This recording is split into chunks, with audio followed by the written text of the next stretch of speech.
Welcome in. I have a new batch of highly recommended reads.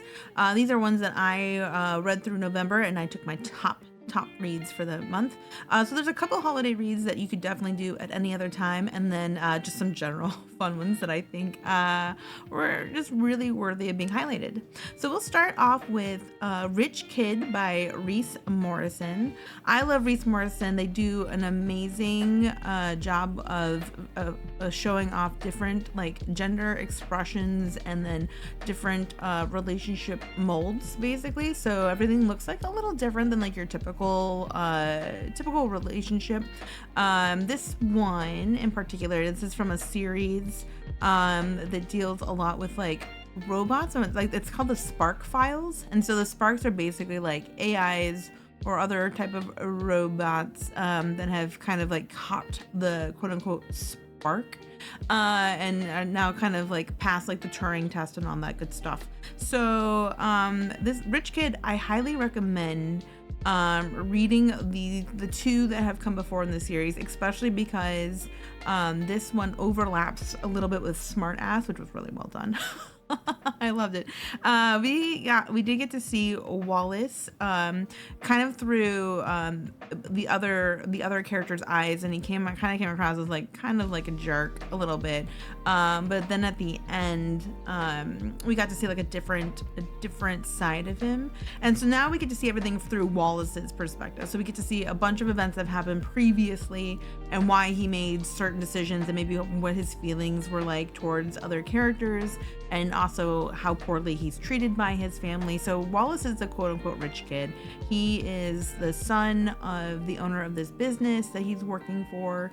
He is an engineer. I believe he's an engineer. He does like the coding and science stuff, but he never seems to get like the recognition that he has worked so hard for. And he comes up with this idea, and his dad's like, okay, fine, whatever, go and do some whatever you need to kind of get out of his hair, but also kind of like to like research it a little bit. And so he ends up at this place that allows you to kind of, it kind of pay for some services that's kink heavy. Wallace is looking into like a dom or sub programming for certain types of bots. So this place that he goes to, the bots that he runs into is a Spark. His name is Vox, and Vox actually owns this establishment with another Spark. Wallace and him start to come to like an understanding, because I don't remember exactly how upfront Wallace is about the program, but he does say that he is researching, and then so Vox kind of like suggests if he pays for some time, he can kind of get like a feel for it on his own. So there's a little bit of this line of paid sex worker versus like deeper feelings, and that's explored here. And the way that Reese deals with sex work is awesome, because sex work is work, and is very positive, I would say, in a lot of Reese's books that have like a very positive way of writing about it. And then Vox is just like a big softie. I love Vox. He's just a super awesome Spark. There are, I will say, daddy boy scenes, and this is a daddy boy book with daddy being Vox and the boy being Wallace. So Reese does kink very well. None in this book, but Reese also, besides being kink heavy focused, also does a lot of like disability rap as well. They're just a great author. So if you ever are like, I want something that's a little bit different, I want to see representation that I might not get in other arenas, I would highly recommend Reese Morrison. Stuff's so good. Going back to the gender expressions, Wallace does a little bit of exploring on his own terms, and it's just well written. This is part 1. And so I want part 2 like yesterday. But I understand these things take time, and I'm giving Reese all the time they need, because I know that they're going to come out with something phenomenal. So there is going to be a part 2 expected. So there's kind of like a happy for now aspect to the ending. A little bit cliffhangery, more so because bigger things haven't been resolved. There's a lot more going on. There's this background plot with some unsavory characters and Vox's business. Plus, Vox's best friend Angel, who runs their business together. I really hope Angel gets his own story because Angel deserves it. He's an interesting side character. I absolutely adore how sassy he is. But then Vox and Willis need a little bit more time, so we're gonna get a part 2 with that. And we do get to see some returning characters from the previous story. So like I said, definitely read the ones before. This overlaps a lot with book 2 in the series, the Spark Files. And then it's gonna continue. It's just gonna be, oh my god, the world building is incredible here. It's a little not steampunky, but definitely like if you've ever played the game Detroit Become Human, it kind of feels a little bit like that. With these androids going around and doing some of the jobs that like we wouldn't want to do, as that we basically as humans have passed off to others. It's just really good. And then there's always like a lot of heart and feelings in a Reese read. So anytime they read it, basically I recommend everything. But I really did like Rich Kid. It was a lot of fun. Next up is Card of the SOS Hotel, which I've talked a lot about. But it's a holiday novella called SOS Hotel Ho Ho Ho. It's by Adam Vex and Ariana Nash, and I won't lie, once you read this, you probably will never visit IKEA in the same way ever again. It's kind of funny. I read this one because it takes place with Adam, Z, and Victor all going to an IKEA to get various things that they need for the hotel. And of course there's like some murder, a little bit of blood, some violence, a maybe horrific Santa Fe creature in the background. And as we're walking through IKEA, I turned to Kai and was like, I just read this book where people got lost on IKEA and then were forced to fight these little gnome like things in an evil Santa Claus. It was pretty good timing. So if you're looking for like a kind of like a bloody holiday read, although also fun, it's not terribly murderous overall. It's definitely a fun read. I would recommend this one. And also this one does take place in the middle of the series, so I would kind of read the first 5 and then this one. They're all kind of short on the in general. This one's a little shorter just because it is more like a novella, I think, style than a full-blown novel. But you can't go wrong with these crazy people, crazy characters, I should say. Victor's always trying to calm everything down. Z's just off doing or whatever kind of performance, and then you got Adam totally being the boring ass human that he is. Knowing him with all his knowledge of human holidays, it's a riot. You won't be disappointed. So going along with this holiday theme, you could really read these at any time, but they do take place at Christmas. His Until Christmas by Con Riley was just a very sweet read. Con Riley books, I've recommended them quite a lot. This is part of the his Christmas kind of series. I think there's a couple others in front. I do recommend reading those before just because they're also good, and then you kind of see like the progression of like the characters and how they're introduced. But you can also read this one by itself.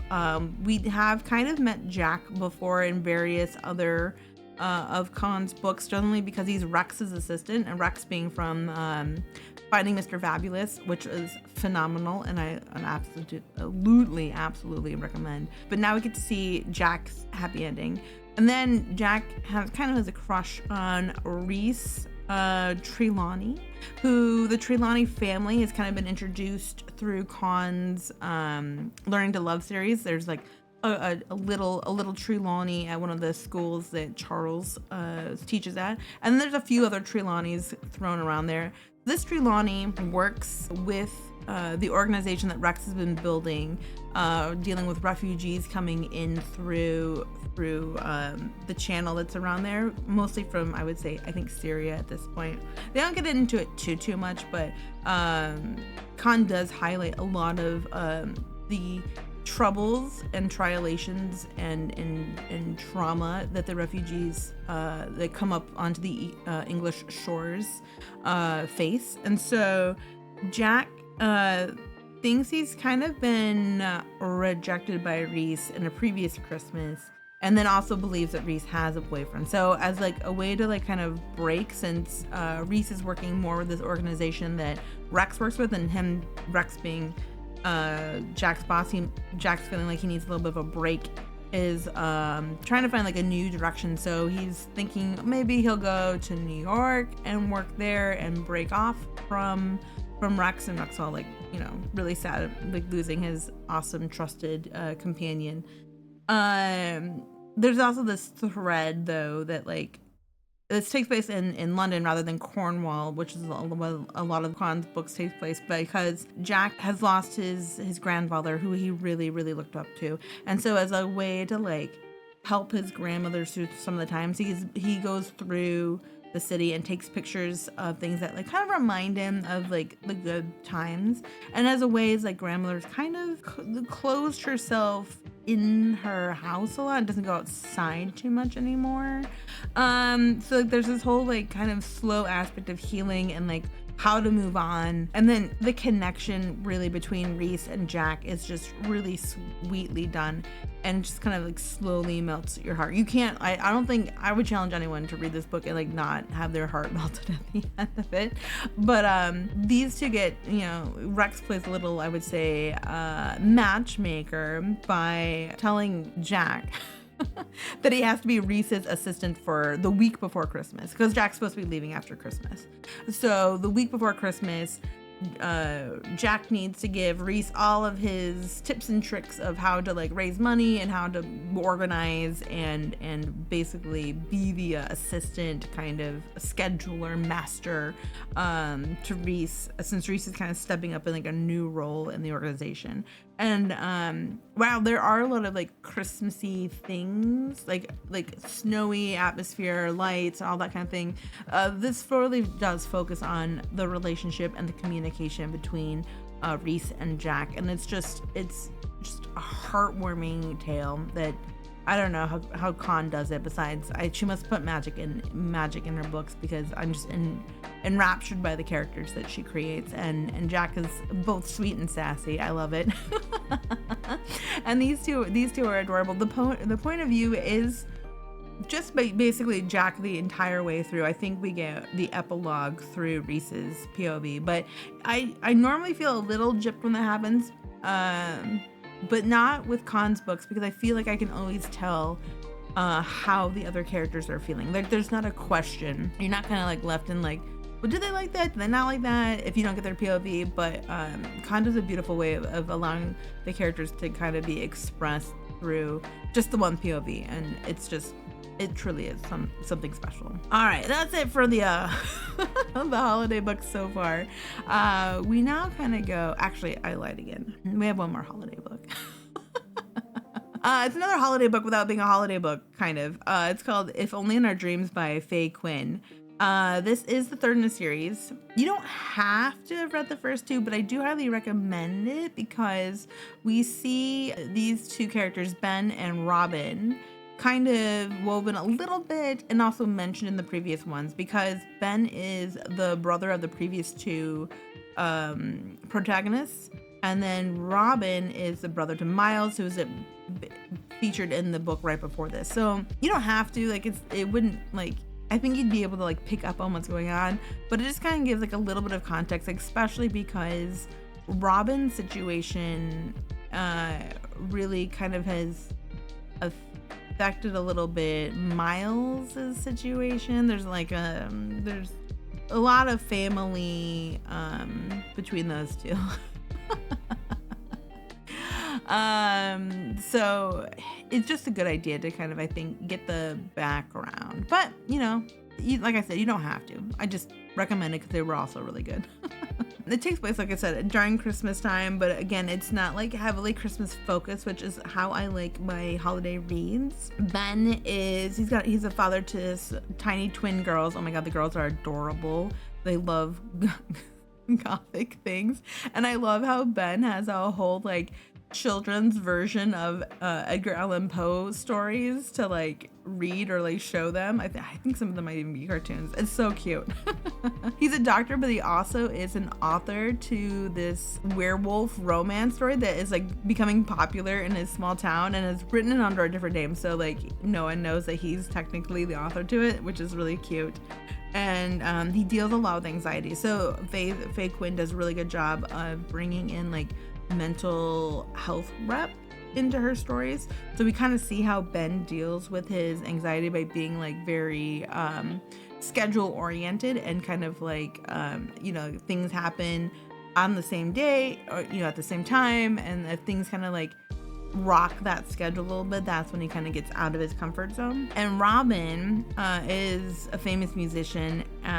Like I said, he's brother to Miles, so he's always like on the road and hasn't had a lot of time to like visit Miles, but he also kind of hasn't terribly gone out of his way to visit Miles. They've had a really rough childhood, a lot of like neglect from their parents, and Robin just feels that like anything he touches he ruins, and so he's afraid to like get too close to Miles for various reasons.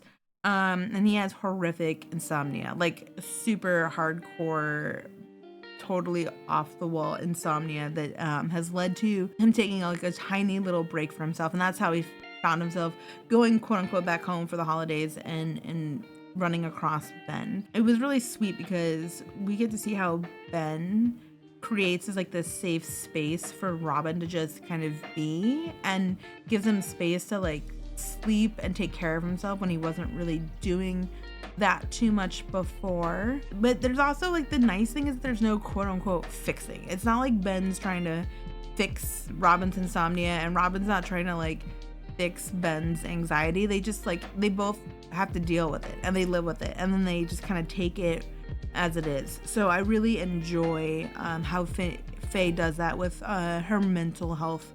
It's not so much like wrong or right, or like now you're cured and this never happens again. It's like, this is just every day, and these are the things I do to mitigate it. It's like just another character aspect rather than being like a device that needs to be overcome kind of a thing. I think that's really well done. And these two are just very sweet, and Robin loves the little girls. He himself is like always dressed in black, so he gets the whole gothic vibe that these little girls are going for. And the characters, they're so cute. They're like 4-year-old, and so they're like both blunt and also like very understanding for being kids. Like I feel like they're kind of unique but also very well written. Normally I'm not terribly fond of children in books, but I think Faye does a really good job, and these two girls I think will steal your heart just as much as Robin and Ben. There's a nice little bit of spice between these guys too, just FYI if you're looking for that. But really we get to see it from both POVs and how these guys just slowly like try to create space in their life for the other, and I really enjoyed this one. They're sweethearts. Now I promise there's no more holiday one, because the last one I've got left for you guys is The Maybe Murderer Who Knocked Me Up by Amy Bellows. This one's definitely not holiday themed, but it is Omegaverse. Amy Bellows is usually known for her nesting scenes. Now I will say this one doesn't have a nesting scene, but there's something else that's cool that she highlights here. So we have Quin, who's a raccoon shifter, and then Slade, who's a half grizzly shifter. And what Amy does very nicely is each like animal shifter type has their specific like culture and their specific like fated mates. So like grizzly bears, basically they mate young, they find their love when they're young, and if they don't find it by a certain day, it's usually hard to like quote unquote make the mated connection. Now raccoon shifters have to mate with someone who's not a raccoon shifter, and they can create a fated mate connection with anyone.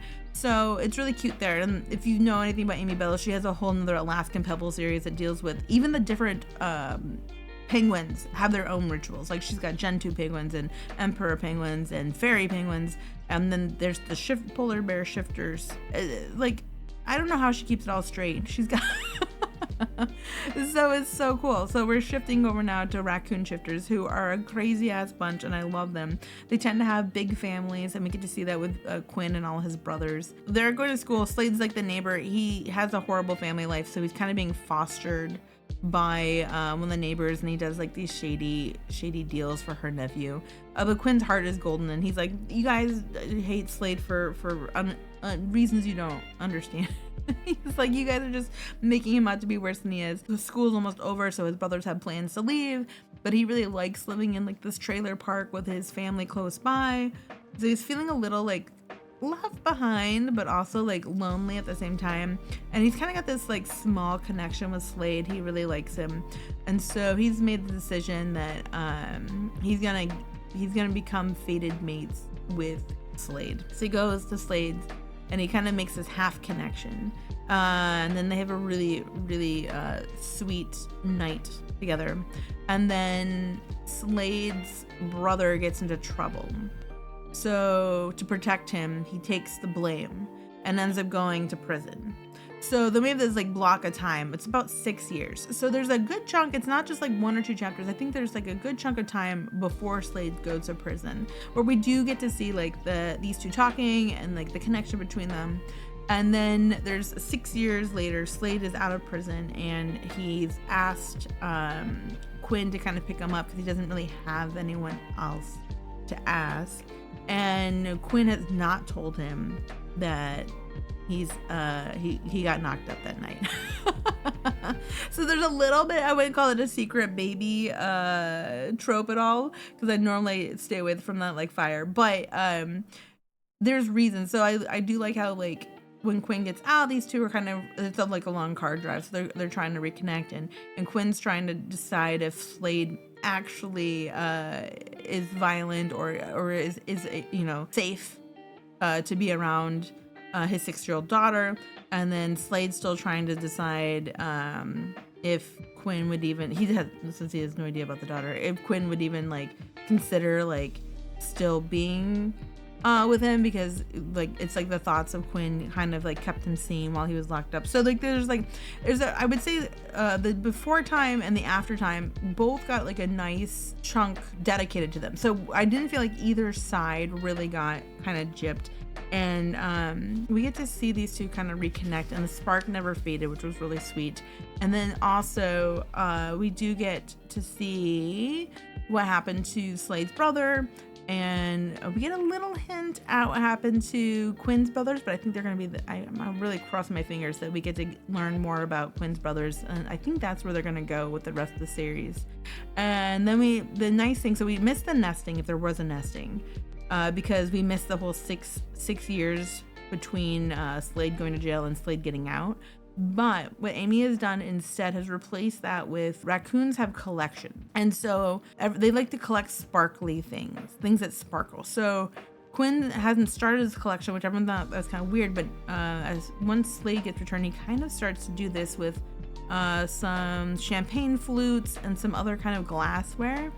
And the way that it's described why these things sparkle so much, or why like his parents chandeliers sparkle so much, has to deal with like the amount of love that's in the room. And I just absolutely love the way, I don't want to give it away, I want you to get it from Amy Bellows' book itself, but it's very, very heartwarming. And I love how raccoon shifters stick by their families no matter what. Like they don't judge. they don't judge. They're like, no, you're meant to go out into the world and make mistakes, and we're gonna be here for you, and we're gonna help you through things. And I can't wait to read some of the other brothers' stories, because I think some of them need some of that. It was really well done. I do love Amy Bellows' books in general because her characters tend to have a lot of heart behind them. She's another one that does a really good job of showing different ways relationships can unfold, similar to Reese Morrison. This one's, I would say, maybe more of a traditional pairing, since it's just the two of them. But Quin and Slade are pretty strong together, and I enjoyed them. That's what I've got from November. Let me know in the comments below what you think. If you got anything that you read that you really enjoyed, I'm always happy to get my own recommendations, see what else I've been missing out on. And don't forget to like and subscribe, and I will see you guys again soon.